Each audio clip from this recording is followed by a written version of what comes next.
అనుదినము దేవుని కృపావార్త కొరకు ఎదురు చూస్తున్న ఆత్మీయులారా, నేటి వాగ్దానంగా యెషయా గ్రంథము 44:26 వచనం. పాడైన స్థలములను బాగు చేయవాడను నేనే. The things which are ruined I will restore them అంటాడు.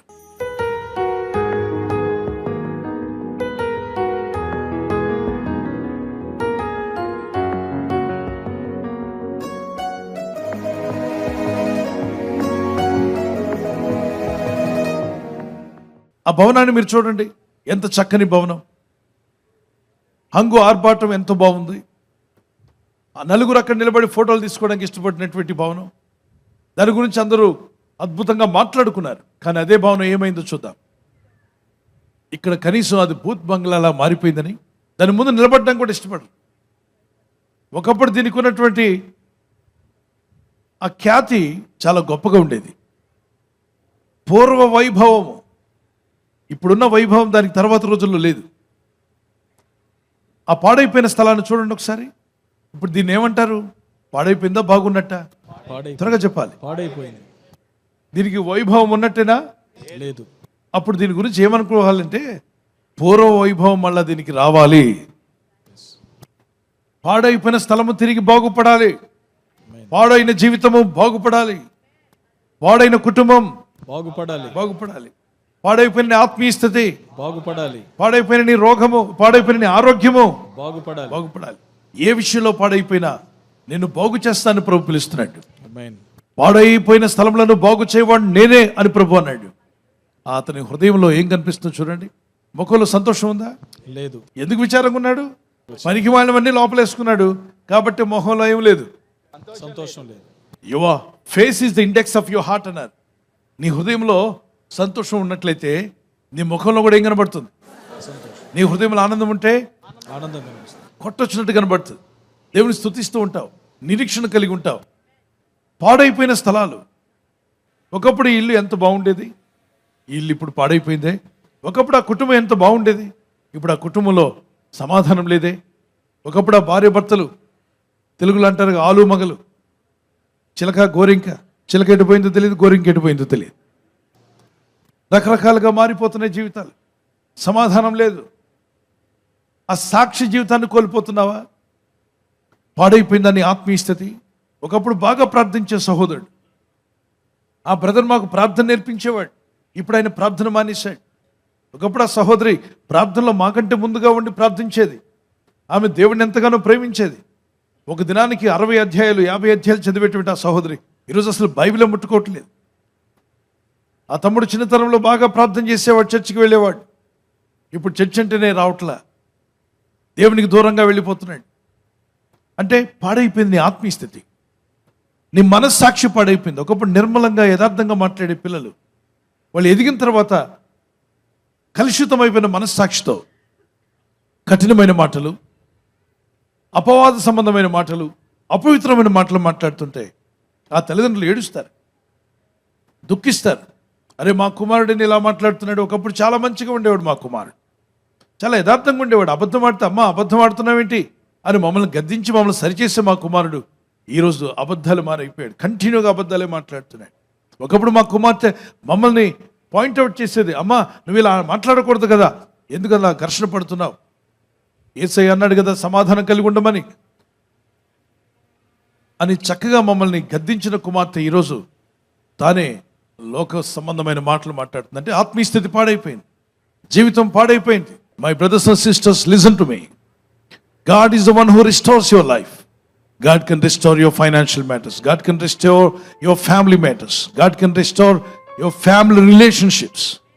God can restore anything that is ruined. The devil is the one who ruins things. ఆ చెట్టు పూర్తిగా ఎండిపోయి కనీసము ఒక్క పచ్చని ఆకు కూడా లేకుండా వాడిపోయినట్టుగా ఉంది. ఎండిన స్థితి నుండి జీవము కలిగిన స్థితిలోకి మార్చింది ఎవరు? దేవుడే. నీ స్థితి కూడా ఒకవేళ ఎండిపోయిన చెట్టు వలె ఉన్నట్లయితే, ఫలము లేదు, ఎటువంటి పచ్చదనం లేదు, అన్ని విధాలుగా పాడైపోయింది నా జీవితం, పాడైపోయిన స్థలంలో ఉన్నట్టుగా ఉన్నాను, నా పరిస్థితి ఆ విధంగా ఉంది, నా కుటుంబ పరిస్థితి ఆ విధంగా ఉంది, ఆర్థిక పరిస్థితులు కొందరు ఆర్థికంగా ఎండిపోతే మరి కొంతమంది ఆరోగ్యంలో ఎండిపోయారు, మరికొందరు కుటుంబ రిలేషన్షిప్స్లో ఎండిపోయారు, మరికొంతమంది వారు ఎన్నెన్నో ఊహించుకున్నారు, కానీ ముందుకు వెళ్ళలేక ఆత్మీయ స్థితిలో కూడా ఎండిపోయారు. ఇతరులను క్షమించలేకపోతున్నావు, కక్ష కోపం ఎవరేమన్నా మండిపోతుంది నీ హృదయం, తిరిగి అనేదాకా ఊరుకోవట్లా అంటే క్షమించే స్థితిలో కూడా నువ్వు ఎండిపోయావు. అవతల వ్యక్తిని అర్థం చేసుకోలేని స్థితిలో ఉన్నావు అంటే ఆ స్థితి చాలా మంచిది కాదు, అది ఎప్పటికైనా డేంజర్. నువ్వు ప్రార్థించు, ప్రభా నన్ను బాగు చేయబడు నీవే.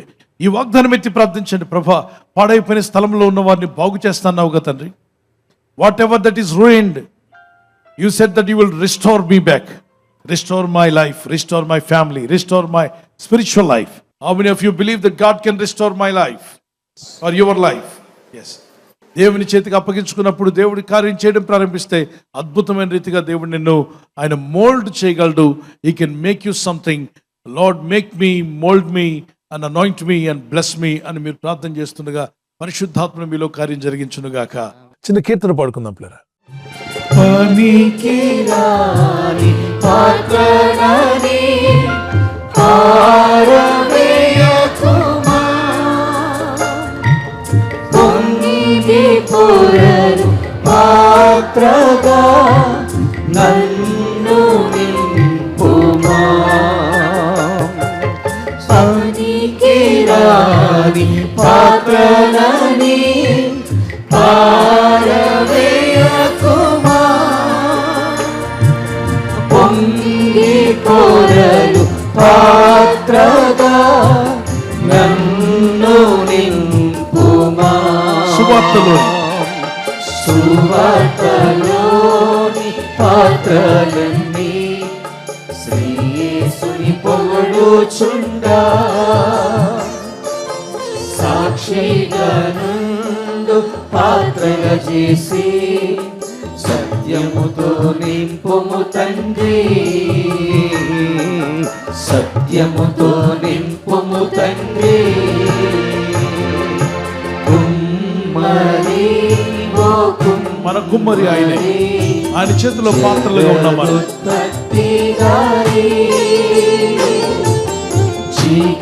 చీకటమన్నైనా నా వంక చల్లగా చూడుమయ్యా, చల్లగా చూడుమయ్యా. ఇప్పుడే మీ జీవితంలో అనేక స్థితులు, అంటే ఏ స్థితిలో నువ్వు పాడైపోయిన స్థితిలో నువ్వు ఉన్నా మీ చేతిని పైకెట్టండి. ఆత్మీయంగా కానీ, ఆర్థికంగా కానీ, మానసికంగా కానీ, ఆరోగ్యపరంగా కానీ స్వరమెత్తి ప్రార్థించండి. కుటుంబంలో కానీ, పిల్లల విషయంలో కానీ, పెద్దలు కానీ ప్రార్థించండి స్వరమెత్తి. ఈరోజు ప్రార్థిస్తూ ఉండగా ఈ వాగ్దానం విని ప్రార్థిస్తున్న ప్రతి ఒక్కరి జీవితంలో ఆయనే మిమ్మల్ని బాగు చేయబోతున్నాడు. ఆయన సన్నిధిలో మీరు బాగు చేయబడతారు. నీ ఆరోగ్యం బాగు కాబోతుంది, నీ మనస్సు బాగు కాబోతుంది, నీ ఆలోచనలు బాగు చేయబడతాయి, నీ కుటుంబం బాగయ్యే రోజు రాబోతుంది. వీరి కుటుంబాలు బాగుపడును గాక, వీరిళ్ళు బాగుపడును గాక, వీరి ఆత్మీయ స్థితి బాగుపడును గాక, వీరి ఆరోగ్యము బాగుపడును గాక. నీ కనికరం చొప్పున పిల్లలు పెద్దలు అందరూ కూడా బాగుపడే కృపనిమ్మని ఈరోజు ప్రార్థించి ప్రయత్నించబోతున్న శంకుస్థాపన అయిన, గృహప్రవేశమైన, ఒక బిజినెస్ ప్రారంభిస్తున్నా, ఉద్యోగ ప్రారంభానికి వెళ్తున్నా, ఒక మంచి కార్యక్రమాన్ని ప్రారంభిస్తుండగా, నేను వారి బిడ్డల వివాహం కొరకు ప్రయత్నాలు చేస్తుండగా వారు చేస్తున్న ప్రయత్నాలు ఫలించలాగున మీ దూతలుగా ఆజ్ఞాపించండి. ఎవరైనా హాస్పిటల్లో ఉన్నా, ఐసీయూలో ఉన్నా, ప్రభు ఎవరైతే సీరియస్ కండిషన్లో ఉండి బాధపడుతున్నారో వారికి యేసు నామములో స్వస్థతను అనుగ్రహించండి. కృంగిపోయిన వారిని లేవనెత్తండి. మీ గాయపడిన హస్తమును చాపి వారికి ఉన్న సకల రోగాల నుండి విడుదల ఇచ్చేయి. వారిని లేపి నడిపించడాన్ని సాక్షులుగా నిలబెట్టుకోండి. ఈ ఉదయకాలం ప్రతి రోగి యేసు నామములో స్వస్థత నొందునుగాక. తండ్రి, ఈ దినం ఎవరైతే ప్రయాణమై వెళ్ళబోతున్నారో, అది రైలు మార్గమైన, ఆకాశ మార్గమైన, బస్సుల్లో, వాహనాల్లో ఎక్కడ ప్రయాణం చేస్తున్నా, రోడ్డు మార్గంలో ఏ వాహనంలో వారు ప్రయాణం చేస్తున్నా, నీ ప్రజలకు కాపాడే దూతలను పంపండి. యేసు క్రీస్తు పరిశుద్ధ నామములో అడుగుచున్నాం మా పరలోకపు తండ్రి. ఆమేన్, ఆమేన్.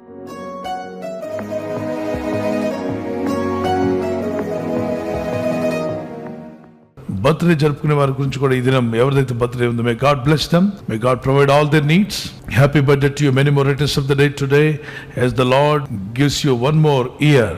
మరి నూతన సంవత్సరంలో ప్రవేశించిన మీకు ఈ వాగ్దానాన్ని కూడా తీసుకుని జోబ్ చాప్టర్ 11:17, యోబు గ్రంథం 11:17 వచనం. నీ బ్రతుకు మధ్యాహ్న కాల తేజస్సు కంటే అధికముగా ప్రకాశించును. మధ్యాహ్న కాల తేజస్సు కంటే, అంటే మధ్యాహ్నం కన్నా కూడా తేజస్సు, వెలుగు ప్రకాశించును అని రాయబడింది.